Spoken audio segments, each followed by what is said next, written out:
Hey guys, it's Jason here. Welcome back to the channel and welcome to the first running video of my Pro Fusion. I actually just got back from running it, and for the most part, guys, it's still together. There was one part that I actually even mentioned in the last video that I was going to need to replace that I definitely do now. But what we're going to do is I'm going to show you guys actually the running footage first, just so that you guys can see how it runs, see how it drives, and then we'll come back and we'll talk about it. I'll give you my first impressions of running it, the good, the bad, and the ugly, and definitely the parts that I need to fix, need to change, and maybe just somewhat modify to make better. Anyways, guys, enjoy the video.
Guys, there you have it. Hope you enjoyed that footage. The truck was super fun to drive.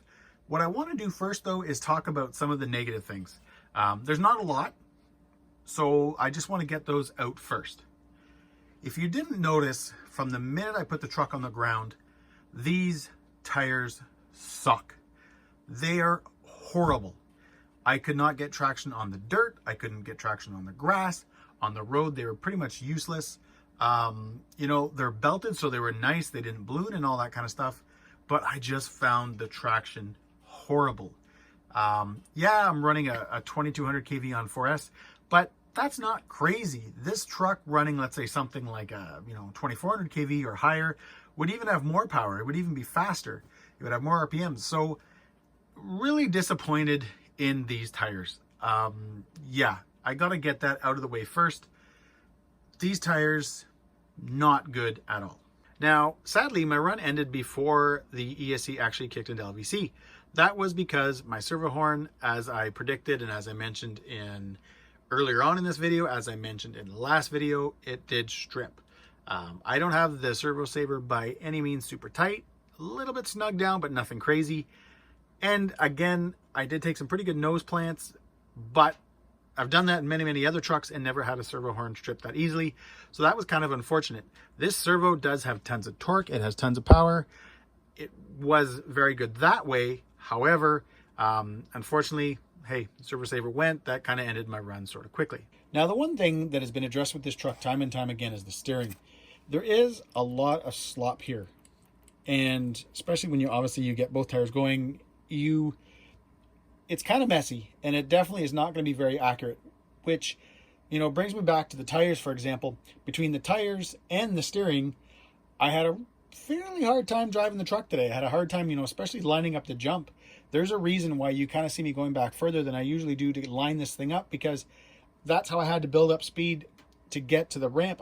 Usually I just kind of, I can be 15 feet from a jump and just line it up, gun it, get that traction, get that immediate torque, do a backflip, no problem, and off you go. This was not the case with this truck today. Between the steering just seemed to be all over the place when I got the truck on the road. I ripped it up a few times up and down the road. It was the same thing. The steering was kind of horrible. I could never get it to do what I wanted to do. So the steering is going to be an issue for me. I'm definitely going to have to spend some time working on it. I know there's a few, people and companies that make upgrades for it. I'm definitely going to have to look into it, because the truck has so much potential, but the steering, was not very good. Again, tires I don't think helped, but definitely the whole steering, the bell crank, the system on it is definitely not up to par, and definitely not up to par with the rest of the truck. All right, guys, one thing I was very impressed with was the Esc and Motor. Even after running the truck for probably a good 20-25 minutes, I'd bring it in, throw it on the tailgate, and I could put my fingers on the motor with no problem whatsoever. And I'm not even running a fan. I did end up going to the 16 tooth pinion. I forgot to mention that earlier. The reason is when I had the 18 tooth on and I had the truck on the bench and I was sort of kind of giving it a bit of a little shakedown, sort of just run, it sounded horrible. And I looked at the pinion, and the pinion was a bit messed up. Whatever it came out of, I must have had an issue with or something like that, because it just sounded horrible. So I went back to the 16 tooth, the Proline 16 tooth pinion, the one that comes with the kit. And for the most part, guys, it did run. It had tons and tons of power today. I probably will again play with gearing up, 17, 18, whatever. The truck's pretty loud running this metal spur, and I don't really think it's necessary. I did run the plastic one in my Pro MT with that Tekin 3500, and I never had an issue with that. So I may possibly switch back to the plastic spur, just because I did find, and I don't know if you heard it in the video, but it's pretty loud with the two metal on metal. But for the most part, again, overall, guys, with the electronics, the Esc, the motor, obviously my Futaba receiver, I ended up doing just something to kind of make things a little bit clearer. Hopefully that comes across on camera. Where to go? There it is. I just kind of used some kind of that carbon wrap that I had, just to sort of cover up the other two channels there, just so no dirt and dust could get in them. But yeah, so again, super impressed with the Hobbywing system. I have no, issues with going further in with them. Obviously, I've been running Max 6s in lots of my trucks. I always love them. This was the first time I really ever used their censored system, and I'm super, super happy with it. All right, guys, I would love to give more of a review, more of my, initial impressions on this truck. The thing is, this is my first run of the truck. I was out for about, I don't know, maybe 25 minutes, maybe half an hour before I had the issue with the servo horn. So, this is right now what I'm about to give you is based on basically me driving the truck for half an hour. And would I tell anybody to buy it? Would I say go out and get this kit? And I've never mentioned this in any of my videos regarding the Profusion yet. They do now make this in an RTR version. You can get it, I believe it comes with a Hobbywing system. It comes straight from Proline. You get the black bash body, not the actual bash armor, but the black bash body where like the paint's injected into the body. So you can buy this RTR. However, I definitely recommend buying one as a kit. In the States, they got heavily discounted. So I think they were like $2.99 US. Now, again, that's $2.99 and it's just a kit.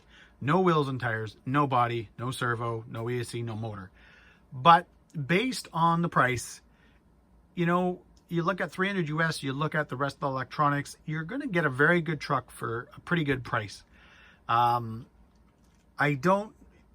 of right now, there's definitely the steering issue that I've got to work on, and the wheels and tires, because they suck. They're just awful for the terrain that I'm driving on. Maybe if I was in, you know, more of a damper, dirt, clay, slightly muddy terrain, these would work awesome. But all I know is on that dirt and on the grass, they were horrible. So unfortunately, I no longer have my Badlands either because they went with the Pro MT. I'll probably wait to see a belted 2.8 Badland. That's what I would like to see. I think this truck definitely needs it. These things, again, they look great.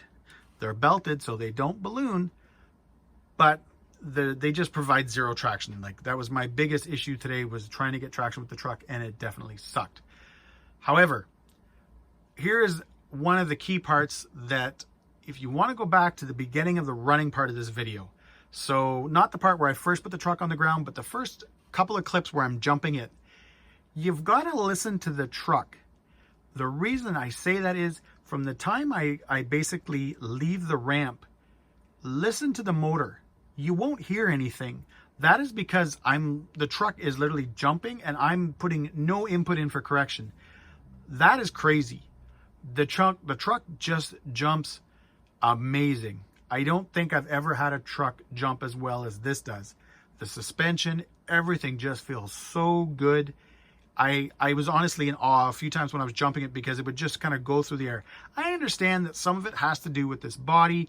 You are getting a little bit of a parachute effect just because, you know, it can hold some air. Yeah, it's got a couple of vents in the body and all that kind of stuff, but hey, whatever. But it jumps so nice. You know, the front flip, it was, you know, very easily obtained. It was not hard at all. The back flip, I'm going to be obviously back flipping this truck at some point. Again, it was just my traction. I couldn't get what I wanted when I would first leave the ramp, so that's why you didn't see the back flips. But as of right now, and this is just based on today, based on this video, I am enjoying the truck. I like the truck. I believe that this truck has a ton of potential and it's going to be fun. The power on 4S seems to be wicked. I'll know even better again when I get better tires. But yeah, guys, as of today, I'm very happy with it. I'm glad I bought the kit. I'm glad I built it. Again, I definitely recommend building it so that you can kind of work through some of the issues that the truck has while you're building it. But anyways, guys, thanks for watching. I, again, enjoyed having the truck out today.